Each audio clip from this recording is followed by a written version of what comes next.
Hello, everyone. My name is Natalie. I'm on the marketing team with FMCA, and today I'm very excited to be speaking with Angela Balboa. She graduated with the March 2020 FMCA class. She is the founder of Big Life Wellness and Asulon Retreat Center outside of Houston, Texas. She's a functional medicine certified health coach and has additional training in trauma, cognitive health, end of life care, and psychedelic integration. And she works as a ReCODE certified cognitive health coach. Welcome, Angela. Thank you for being here today. Yeah, thank you for having me. I'm excited to be here. Awesome. So, I would love to first hear about what you were doing before you became a student at FMCA. Yeah, well, I started a career actually as for a short time as a nutritionist, and then I went into the corporate wine industry. And I had a 20-year executive career in the wine industry. At the final stage, I was vice president of our national account business, managing everything to do with on-premise business for the entire country. Yeah, very different. Very different. Yeah. So then what brought you to functional medicine and then ultimately health coaching? Yeah. So what brought me to health, functional medicine as an individual, like many people in around 2012, I had a personal health issue that Mhm. was not easily diagnosable. It was not something that you could just get a pill for. And, I had been a very healthy person my whole life. I had been a collegiate athlete. I was very active. So it was really devastating. And I bounced around all over the place, getting prescriptions and this is and that's, and ultimately being told that I was crazy. And I stumbled into a functional medicine doctor who really partnered with me to figure out what was going on and to help me to heal myself. And that was just a huge shift. I had never been treated that way by a doctor. I had never been listened to, for the innate wisdom that I have about my own body and partnered with in that way. I mean, walking into an office and getting a 2-hour appointment where the doctor is actually like engaged with you was just mind blowing. So that was for me the opening, and I've never looked back. Wow, yeah, it is so deeply personal the way almost everyone, I think everyone, if not almost, comes to health coaching and to functional medicine. It's such a mind shift when you go to the Yeah, doctor and they actually listen to you. And so absolutely. after going through FMCA, how are you using your health coaching certification and making an impact on the health and wellness of your clients and your community in the same way that experience made an impact on you? Yeah. Well, so back up a little bit. During COVID, that corporate train, we had a big break, right? All of us. Mhm. And during that time, my father was also diagnosed with Alzheimer's. We had a child that passed away. We had a number of things, and it became really clear to me that I no longer wanted to do what I was doing. I wanted to be of service. I wanted to do something more meaningful with the time I had left in the career that I had. And so I switched into, um, I went back to FMCA, supported my family, which was amazing.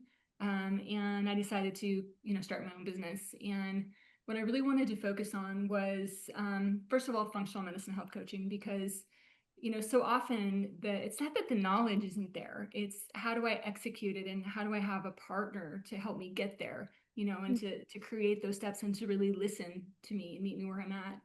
And then I also wanted to specifically work with Alzheimer's patients, Dr. Dale Bredson's ReCODE program, because, like many diseases, it is a terrifying diagnosis, and you're often told traditionally there's nothing you can do. And we see that that's really not true.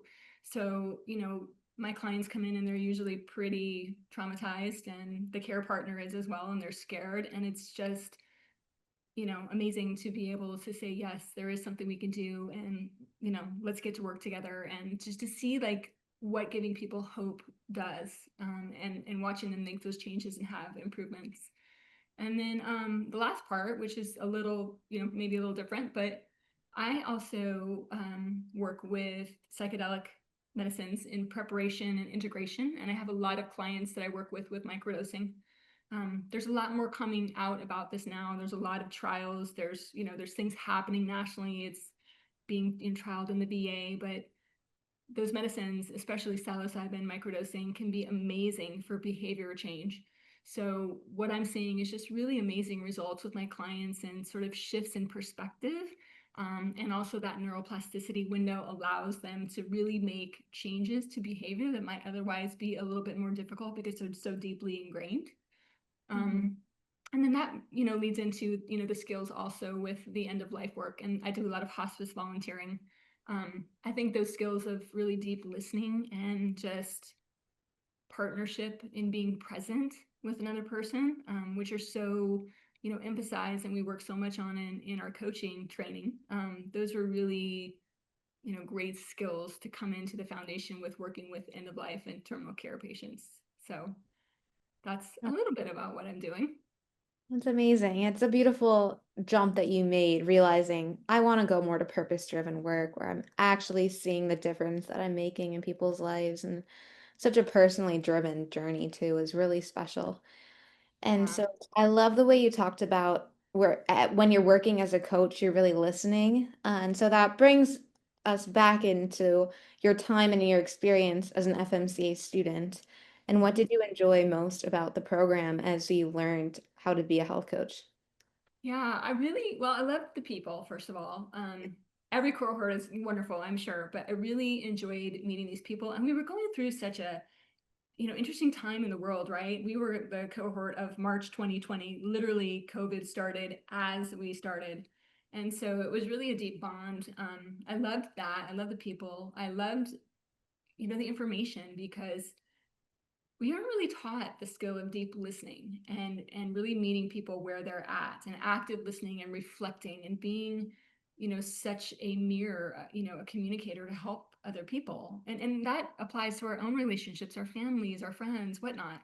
So for me, especially after all those years in a really intense corporate career, it was just such a breath of fresh air to really learn deep skills in that area.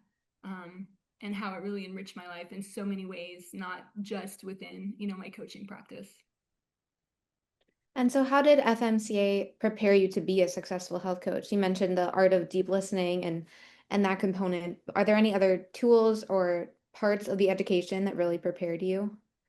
Yeah, there's a lot of it. I think the coaching skills, the listening, all of those things, the reflections, the affirmations was really, the most tangible skills. I had a background in nutrition, so some of the material wasn't as new to me. Mhm. But also like a deeper understanding of the root of functional medicine and how we, can work together within that, triad of doctor and patient and coach, was really helpful.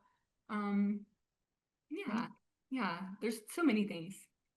Yeah, there really is. You can't combine it all into one little statement when I ask you. But Yeah. so you mentioned how you were able to have support of your family and then launch your own business. What fears or barriers were there in actually starting your own health coaching career, and how did you overcome this? A lot of students coming to FMCA Mhm. have a lot of apprehension around the idea of building their own business. So how did you overcome that? Yeah, I certainly did. I mean, I think the fear is the barrier for most people. So Totally. really, digging underneath that fear, is there truth to that? Is it really just maybe conditioning that we're taught to think we can't change lanes or whatever that is? Yeah, so for me, it was really exploring that fear and if there was real truth to it.